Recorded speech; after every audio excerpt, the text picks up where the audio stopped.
আসসালামু আলাইকুম এভরিওয়ান। এটা হচ্ছে দাদা শাশুড়ের বাড়ি, মানে রাস্তার ধারে, কিন্তু খুব সুন্দর বাড়ি। ওনার ছেলে বিদেশ থাকে, তা আমি কখনো কোনোদিন আসিনি, আজ প্রথম এসেছি। এটা বাড়ি হচ্ছে ঢুকতেছি, আসলে খুব সুন্দর। গ্রামে যে এত সুন্দর বাড়ি,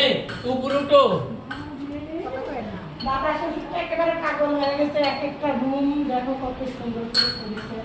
আসলে গ্রামের মধ্যে যে এত সুন্দর বাড়ি হয়, এখানে বেশি, এখানে হচ্ছে রুম একটা, তারপরে ওই দিক দিয়ে ছেলের বউ থাকে, এই দিক দিয়ে রান্নাঘর। রান্নাঘরে গেলেও একটা রুম ঝুলানোর ব্যাপার আছে। এই দিক দিয়ে দেখেন খোলা হচ্ছে সব কিছু, খোলা গেট, বাচ্চাদের খেলার জন্য। এদিকে একটা মাঠ আছে খুব সুন্দর।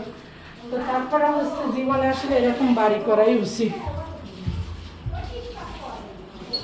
তো দাদা শ্বশুরের বাড়িতে আসছিলাম, খুব সুন্দর বাড়ি। জীবনে যদি করা যায় এরকমই ছোট্টর মধ্যে বাড়ি করা খুব ভালো, আর খুবই সুন্দর বাড়িটা, আমার খুব পছন্দ হয়েছে।